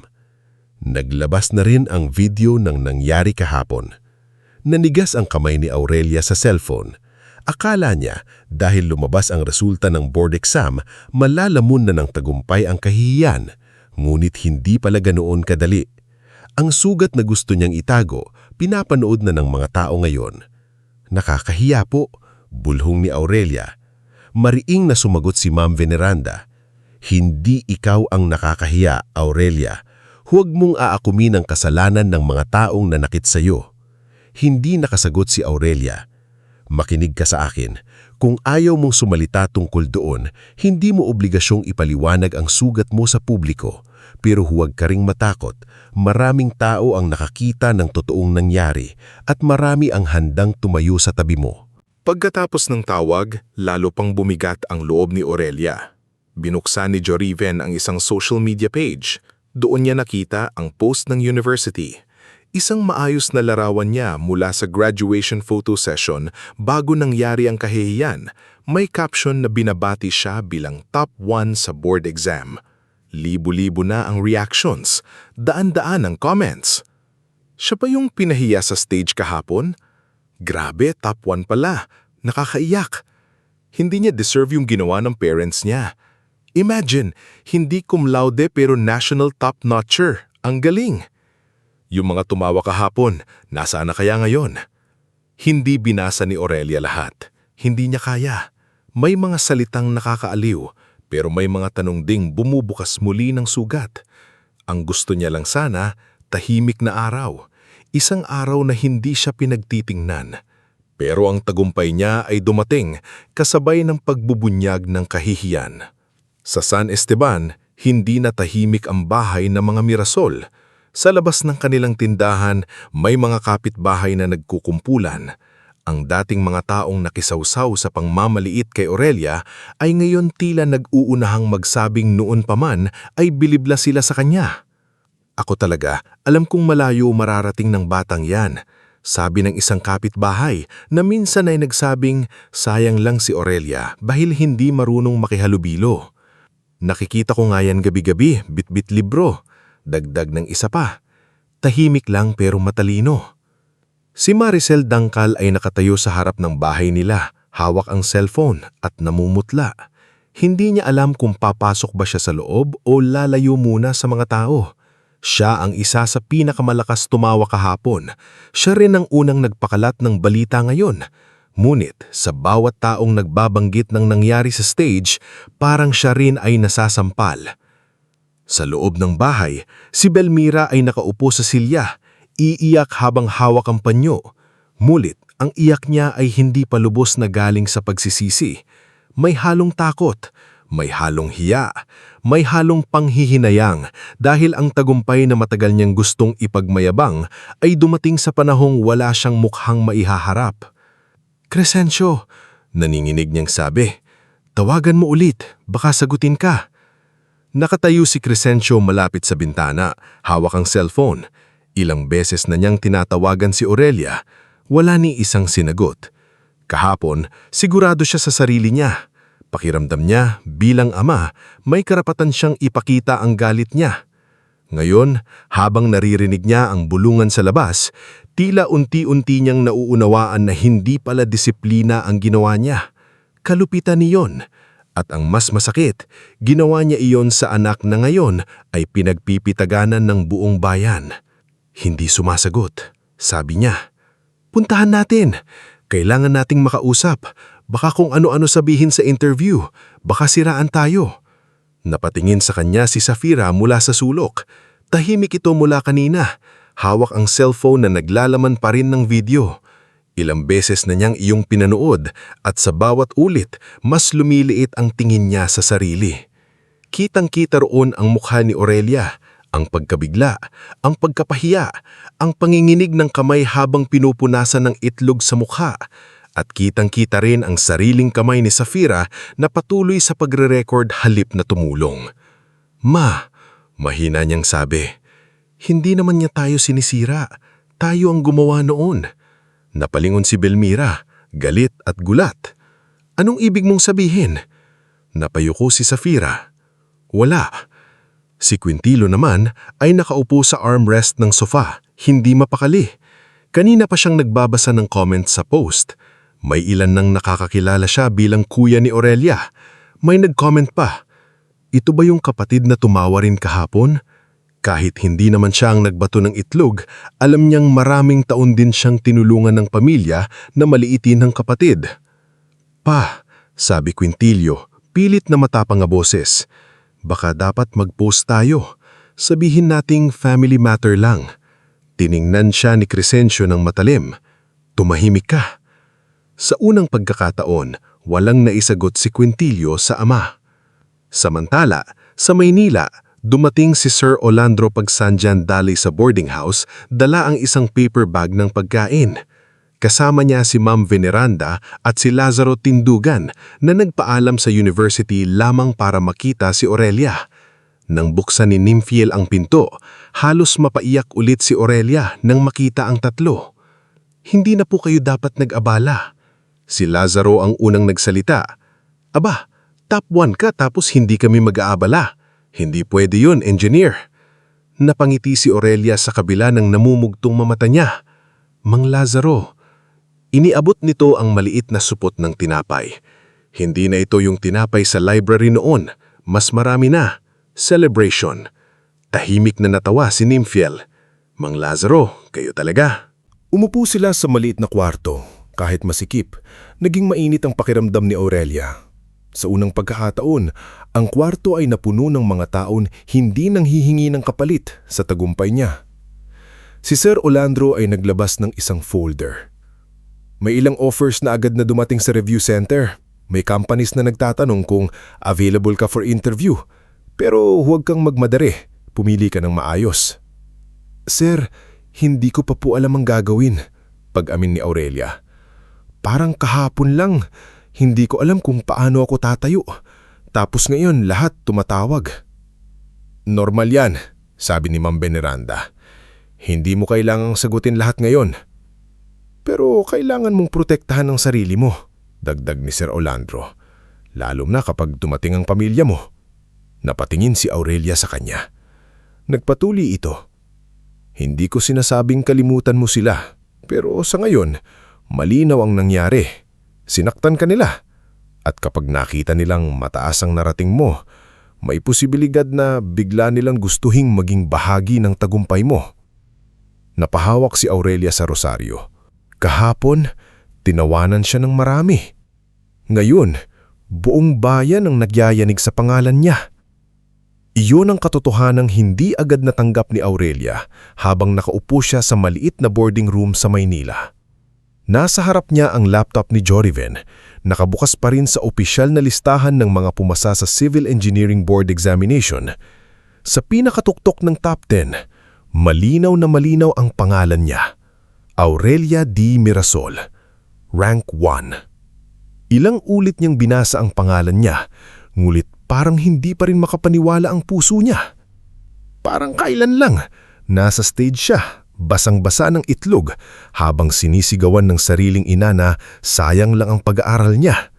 Parang kailan lang, naririnig niya ang may hinang tawa ng ilang tao, ang bulungan, ang mga matang nakatingin sa kanya hindi bilang graduate kundi bilang kahihiyan. Pero ngayon, ang parehong pangalan na ipinahiya kahapon, ang pangalan na ipinagmamalaki ng buong university. Lia, maingat na tawag ni Nymphael, habang nakaupo sa tabi niya sa kutsyon. Hawak pa rin nito ang pandesal na binili kanina, ngunit hindi pa nababawasan. Hindi ko pa alam kung anong mararamdaman ko. Pwede namang lahat, sagot ni Nymphael. Pwede kang masaya, pagod, galit, takot, at gutom ng sabay-sabay. Napangiti ng mahina si Aurelia sa kabila ng namamagang mata. Si Joriven naman, na nasa maliit na mesa, ay patuloy na sumasagot sa ilang tawag mula sa university office dahil ayaw munang humarap ni Aurelia sa dami ng tumatawag. Lia, sabi ni Joriven pagkababa ng tawag, gusto kang makausap ng dean mamaya. May press interview daw na gustong mag-cover sa story mo bilang top-notcher, pero sinabi kong kailangan mo muna ng oras. Napayuko si Aurelia. Press interview? Oo, hindi lang school page, may local news na rin, mabilis kumalat. Tumahimik ang kwarto. Hindi niya alam kung dapat ba siyang matuwa. Matagal niyang pinangarap na may makita sa pagod niya, sa sipag niya, sa talino niya. Pero hindi niya pinangarap na makilala kasabay ng kahihiyan. Sa isip niya, ang tagumpay niya ay dapat tahimik lang sanang dumating. Isang tawag kay Lola Eudoxia, isang yakap mula kay Nymphael, isang malalim na hininga pagkatapos ng mahabang laban. Hindi niya inaasahan na ang buong bayan ay manonood sa pagbagsak ng pamilya niyang akala ay may karapatan silang tapakan siya. Biglang muling nagring ang cellphone niya. Lumitaw sa screen ang pangalan na Belmira. Mama. Hindi niya sinagot. Ilang segundo lang, tumawag naman si Crescencio. Papa. Hindi rin niya sinagot. Hindi mo kailangang sagutin ngayon, sabi ni Nymphael. Tila nababasa ang iniisip niya. Paano kung sabihin nilang masama akong anak? Lia, mairing na sabi ni Nymphael. Kahapon, sa harap ng buong school, binasag ng tatay mo ang itlog sa ulo mo. Sinigawan ka ng nanay mo. Hindi obligasyon mong alibin sila ngayon dahil nahihiya na sila. Huminga ng malalim si Aurelia. Pero magulang ko pa rin sila. Oo, sagot ni Nymphael. Pero anak ka rin. Hindi ibig sabihin na dahil anak ka, wala ka ng karapatang masaktan. Hindi na sumagot si Aurelia. Humawak siya sa rosaryo ni Lola Eudoxia at sa pagkakataong iyon, hindi na lang siya humihingi ng lakas para magtiis. Humihingi siya ng lakas para piliin ang sarili. Samantala, sa San Esteban, ang bahay ng mga Mirasol ay parang biglang naging entada ng sariling kahihiyan. Kung dati si Belmira ang unang nagkukwento sa labas ng tindahan tungkol sa buhay ng iba, ngayon siya ang pinag-uusapan ng lahat. Ang dating mga kapitbahay na pinipilit niyang pahangaan ay nakatayo ngayon sa tapat ng bahay nila. Hawak ang cellphone, pinapanood ang video ng graduation na unti-unti nang kumakalat sa group chats. Grabe naman si Crescencio, bulong ng isang kapitbahay. Anak niya yun At top notcher pala. Isipin mo, kahapon pinahiya nila dahil hindi cum laude. Ngayon, rank 1 sa board. Si Maricel Dangkal na noong una ay halos mabitawan ng tasa sa balita, ngayon ay pilit na nag-iiba ng tono. Matagal ko namang sinasabing matalino si Aurelia, sabi niya sa mga nakatayo sa labas. Kahit ang totoo ay siya ang unang nagpahiya noon. Tahimik lang talaga yung bata. Narinig iyon ni Safira mula sa may bintana. Sumikip ang dibdib niya. Hawak niya ang sariling cellphone, nakabukas ang video na siya mismo ang kumuha. Ilang pinsan na ang nag-message sa kanya. Grabe kayo kay Ate Lia. Bakit mo vinidyo? Nakakahiya. Top-notcher pala siya tapos ganyan ginawa nyo. Hindi alam ni Safira kung paano sasagot. Sanay siyang protektado siya ni Belmira at Crescencio. Sanay siyang si Aurelia ang mali, si Aurelia ang kulang, si Aurelia ang pinagsasabihan. Pero ngayon, habang paulit-ulit niyang pinapanood ang video, ngayon lang niya napansin ang mukha ng ate niya sa stage. Hindi galit, hindi palaban, kundi durog na durog at pilit na hindi umiiyak. Sa sala, nakaupo si Crescencio sa lumang kahoy na upuan. Hawak ang cellphone ni Maricel. Paulit-ulit niyang binabasa ang post ng university. Former working student Aurelia Mirasol, tops Civil Engineering Board Examination. Former working student. Top-notcher. Anak niya. Pero bakit imbes na yabang, hiya ang nararamdaman niya? Si Belmira naman ay pabalik-balik sa sala, hawak ang panyo hindi dahil sa tuwa, kundi dahil sa takot. Kanina pa siyang tumatawag kay Aurelia pero hindi sinasagot. Bakit hindi niya ako sinasagot? Nanginginig niyang tanong. Ako ang ina niya. Si Lola Eudoxia na nakaupo sa sulok at nakabalot ng kumot, mahina ngulit malinaw na nagsalita. Ngayon mo lang naalalang ina ka niya. Napahinto si Belmira. Nanay, sabi ni Crescencio na halatang napipikon, huwag na po kayong makisawsaw. Tinignan siya ng matanda. Crescencio, kahapon nakita ko sa video ang ginawa mo sa anak mo. Kung may lakas lang ang tuhod ko, ako mismo ang aakyat sa stage para pigilan ka. Hindi nakasagot si Crescencio. Pinalaki mo ang kamay mo para magtrabaho, hindi para manakit ng dangal ng anak mo. Ngayon, huwag kayong magtaka kung ayaw niya munang bumalik. Natahimik ang buong bahay. Makalipas ng ilang oras, tumawag si Ma'am Veneranda kay Aurelia. Sa pagkakataong iyon, sinagot niya. Ma'am, mahinang bati ni Aurelia. Aurelia, sagot ng propesor, at sa boses pa lang nito ay ramdam na ang halo ng tuwa at pag-aalala. Una sa lahat, congratulations. Hindi mo alam kung gaano kami ka-proud sa iyo. Napapikit si Aurelia. Salamat po, ma'am. Pangalawa, pagpapatuloy ng propesor. Alam kong maraming gustong kausap sa iyo, pero hindi mo kailangang humalap kung hindi ka pa handa. Ang university ay naglabas na ng statement tungkol sa nangyari sa graduation. Kinokondena namin ng public humiliation at handa rin kaming tumulong kung gusto mong gumawa ng formal complaint. Natigilan si Aurelia. Ma'am, ayoko pong lumaki pa. Anak, lumaki na dahil may maling ginawa sa iyo sa harap ng marami. Ang tanong na lang ngayon ay kung paano ka namin proprotektahan habang humaharap ka rito. Hindi agad nagsalita si Aurelia. Sa salitang proprotektahan, may kurot sa dibdib niya. Buong buhay niya, siya ang nagpoprotekta sa sarili niya. Hindi siya sanay na may ibang nag-o-offer ng ganon. Ma'am, pwede po bang magpahinga muna ako ngayong araw? Siyempre, at huwag kang mag-alala. Ang tagumpay mo ang dapat maging sentro, hindi ang pananakit nila. Pagkababa ng tawag, tumingin si Aurelia kina Nymphael at Joreven. Naglabas daw ng statement ang school. Tumanggo si Joreven. Nakita ko, maayos ang pagkakasulat. Hindi nila binanggit lahat ng detalye pero malinaw na hindi nila kinukonsenti ang nangyari sa'yo. Ilang sandali pa, nag-message si Sir Orlando. May alok ang review center. Full scholarship ka kung gusto mong mag-masteral. At gusto ka rin nilang gawing guest speaker sa susunod na batch kapag handa ka na. Tiningnan ni Aurelia ang mensahe mang matagal. Ilang taon niyang pinaniniwala ang kulang siya. Ngayon, may mga pintuang bumubukas dahil sa galing niya. Hindi dahil sa awa, hindi dahil sa iskandalo, kundi dahil pinaghirapan niya. Kinahapunan, dumating sa boarding room si Ma'am Veneranda kasama si Lazaro Tindugan.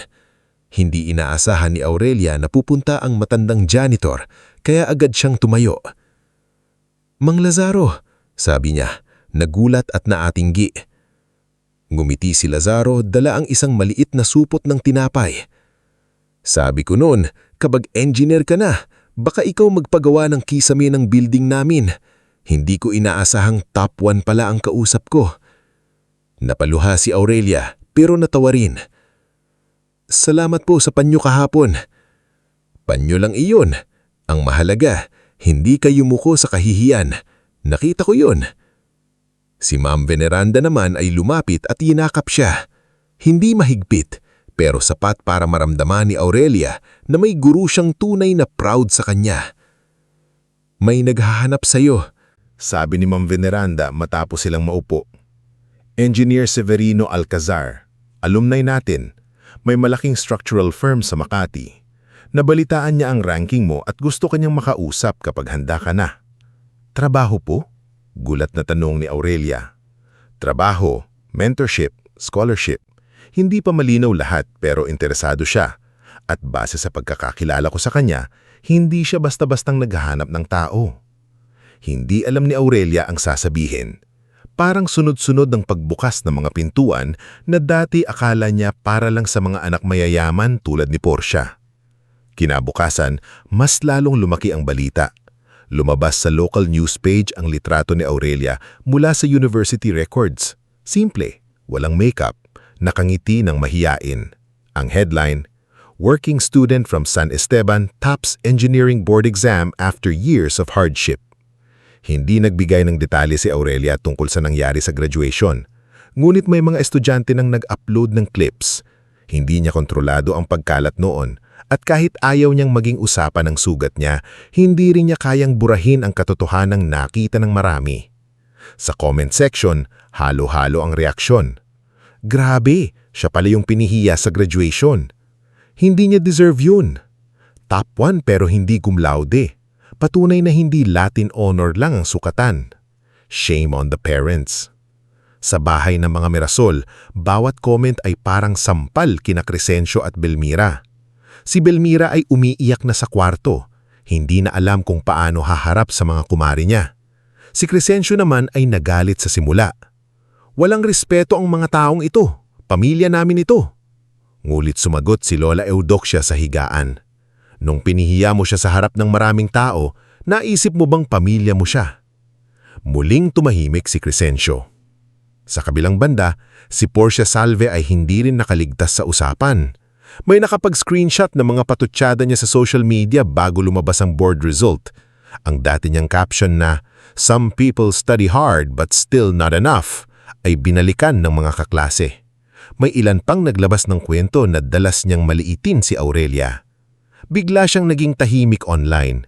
Ang medalya niyang ipinagmamalaki kahapon ay natabunan ng pangalan ni Aurelia sa buong listahan ng top-notchers. Hindi natuwa si Aurelia sa pagbagsak ni Portia. Hindi rin siya nagdiwang sa kahihiyan ng pamilya niya.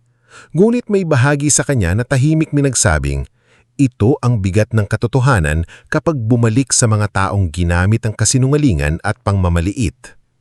Makalipas ang 2 araw, pumayag si Aurelia na makipagkita kay Engineer Severino Alcazar sa university. Hindi siya nagpa-interview sa media ng mahaba. Ngunit humarap siya sa ilang opisyal ng school para sa formal congratulatory meeting. Suot niya ang simpleng blouse ni Nymphael at ang lumang sapatos na nilinis niya ng mabuti. Kinabahan siya nang pumasok sa conference room, lalo nang nakita ang lalaking may edad na, maayos ang tindig at may matalim ngulit mabait na mga mata. "Engineer Mirasol, Congratulations! Nahihiyang tumanggo si Aurelia. Salamat po sir, pero bagong pasa pa lang po ako. Board passer ka, top-notcher ka, at base sa kwento ng mga guru mo, matibay ang karakter mo. Sa field natin hindi sapat ang talino, kailangan ng integridad. Umupo sila at nag-usap ng matagal. Tinanong siya ni Severino tungkol sa thesis niya, sa low-cost flood-resilient housing, sa pangarap niya bilang engineer. Habang nagsasalita si Aurelia, napansin niyang nakikinig ito ng seryoso. Hindi siya minamadali, hindi siya kinukutya, hindi siya tinatanong kung bakit hindi siya cum laude. Sa huli, inilapag ni Severino ang folder sa mesa. May opening kami para sa junior structural engineer. Normally, may ilang buwan pang proseso. Pero gusto kitang kunin sa mentorship track. May trabaho, may training, at kung gusto mong magmasteral, tutulungan din namin kayong ayusin ang scholarship. Hindi agad nakapagsalita si Aurelia. Sir, sigurado po kayo. Ngumiti si Severino. Mas sigurado ako sa taong bumangon sa kahihiyan kesa sa taong sanay lang sa palakpak. Paglabas ni Aurelia sa conference room, sinalubong siya ni Nymphael, Joriven, Ma'am Veneranda at Lazaro. Hindi na niya napigilan ng ngiti. Ano? Tanong ni Nymphael, halos tumatalon sa kaba. May trabaho ako, sabi ni Aurelia. Napahiyaw si Nymphael at yunakap siya. Si Joriven naman ay napangiting ng malawak, habang si Ma'am Veneranda ay tahimik na nagpahid ng luha sa gilid ng mata. Si Lazaro naman ay nagbiro. O, wag mo kaming kakalimutan kapag may aircon na ang office mo. Hindi po, natatawang sabi ni Aurelia. Kayo nga po ang unang nag-abot ng panyo sa akin. Sa mga sumunod na linggo, lumipat si Aurelia sa mas maayos na apartment kasama si Nymphael. Maliit pa rin iyon, pero malinis, may sariling mesa para sa pag-aaral at higit sa lahat, walang sigaw sa umaga. Si Nymphael ay natanggap bilang admin assistant sa review center ni Sir Olandro. Si Lazaro naman, sa tulong ng rekomendasyon ni Aurelia at Ma'am Veneranda, ay nakuha bilang maintenance supervisor sa isang bagong training facility ng university. Mas mataas ang sahod kaysa dati. Hindi yumaman agad si Aurelia. Hindi biglang naging perpekto ang buhay niya. May trauma pa rin. May gabi pa rin nagigising siya na parang naririnig ang basag ng itlog sa kanyang ulo. May mga araw na kapag may tumataas ang boses sa paligid, napapapitlag siya. Ngunit ngayon, may espasyo na siya para huminga. May sariling susi, sariling kama, sariling direksyon. Isang gabi, habang nag-aayos siya ng gamit sa bago nilang apartment, muling tumawag si Belmira. Matagal na tinitigan ni Aurelia ang screen. Sa pagkakataong ito, sinagot niya. Aurelia, naninginig ang boses ng ina niya. Anak. Hindi agad nagsalita si Aurelia. Pwede ka bang umuwi kahit sandali lang? Gusto ka naming makita ng papa mo. Bakit po? Tahimik sa kabilang linya. Pagkatapos, humikbi si Belmira. Gusto lang naming humingi ng tawad. Napapikit si Aurelia. Ito ang mga salitang minsan ay pinangarap niyang marinig, pero ngayong naririnig na niya, hindi siya gumaan agad. Dahil ang sugat, kahit hinginan ng tawad, hindi agad nagsasara. Hindi pa po ako handang umuwi, mahinahon niyang sabi. Anak, please, pinag-uusapan kami ng mga tao. Hindi na kami makanabas ng maayos. Doon nanlamig ang mukha ni Aurelia. Yun po ba ang dahilan kung bakit kayo humihingi ng tawad? Dahil pinag-uusapan kayo? Aurelia, hindi naman sa ganun. Ma, putol niya. Hindi pa sigaw, mulit malinaw. Hindi niya kinailangang magmura. Hindi niya kinailangang manakit. Sa unang pagkakataon, ang kanyang katahimikan ay hindi na pagsusuko. Hangganan na ito. Makalipas ang ilang araw, dumating sina Crescencio at Belmira sa apartment niya. Hindi sila biglang pumasok. Naghintay sila sa labas matapos silang papasukin ng guard. Nang buksan ni Aurelia ang pinto, halos hindi niya nakilala ang mga magulang. Wala ang dating yabang ni Crescencio. Wala ang dating taray ni Belmira. Pareho silang mukhang pagod, mamumutla at nahihiyang humarap sa anak na minsan nilang pinahiya. Pwede ba kaming pumasok? Mahinang tanong ni Crescencio. Saglit silang tinignan ni Aurelia. Nasa likod niya si Nymphael, handang sumurta kung kayangan. Huminga ng malalim si Aurelia, saka tumabi. Pasok po. Pinaupo niya sila sa maliit na sofa. Binigyan niya sila ng tubig. Kahit sa simpleng kilos na iyon, kitang-kita ang pagkakaiba. Siya ang anak na sinaktan, ngunit siya pa rin ang marunong magbigay ng respeto. Hindi dahil mahina siya, kundi dahil ayaw niyang maging katulad nila. Matagal silang tahimik. Sa huli, si Crescencio ang unang nagsalita. Aurelia, mali ang ginawa ko. Tumingin siya sa ama. Sa buong buhay niya, bihira niyang marinig ang salitang mali mula rito. Nahiya ako, pagpapatuloy nito. Nagalit ako dahil akala ko pinahiya mo kami, pero ako pala ang nagpahiya sa iyo. Ako pala ang nagpahiya sa sarili ko. Umiiyak na si Belmira. Anak, patawarin mo kami. Nadala lang kami sa inggit, sa yabang, sa sasabihin ng tao. Hindi namin nakita kung gaano ka na palang nahihirapan. Tahimik na nakinig si Aurelia. Hindi siya sumabad. Hindi siya nagtaas ng boses. Mulit nang siya na ang magsalita. Ramdam sa bawat salita ang bigat ng maraming taon. Alam niyo po ba kung ilang beses kong hinintay na sabihin ninyong proud ako sa inyo? Noong naka-96 ako, tinanong bakit hindi 100. Noong pumasa ako sa subjects ko, ang tanong kung may honor ba. Noong graduate ako, binasag niyo ang itlog sa ulo ko sa harap ng maraming tao. Napayo ko si Belmira. Si Crescencio naman ay napahawak sa noo. Hindi lang yung nangyari sa stage ang masakit po. Masakit lahat ng taon na pinaramdam ninyong kailangan kong maging perpekto bago ako maging karapat-dapat mahalin. Umiiyak na rin si Crescencio, tahimik at pinipigil. Anak, bulbul niya, pwede po akong magpatawad, pero hindi ibig sabihin nun ay babalik ako sa dati. Hindi ibig sabihin na pwede na niyo ulit akong utusan, maliitin o gamitin kapag may nakakakita. Ang pagpapatawad, hindi palaging pagbabalik. Minsan, paglayo ito para hindi na maulit ang pananakit. Walang nagsalita. Sa maliit na apartment na iyon, tila unang beses narinig ni Crescencio at Belmira ang anak nilang hindi humihingi ng permiso para maging tao. Tumagdong si Crescencio luhaan.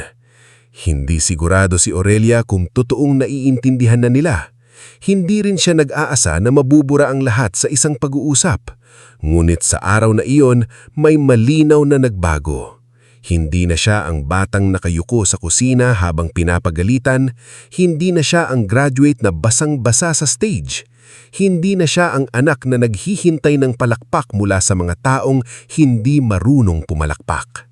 Siya na si Engineer Aurelia Mirasol. At ngayon, siya na ang may hawak ng direksyon ng sariling buhay.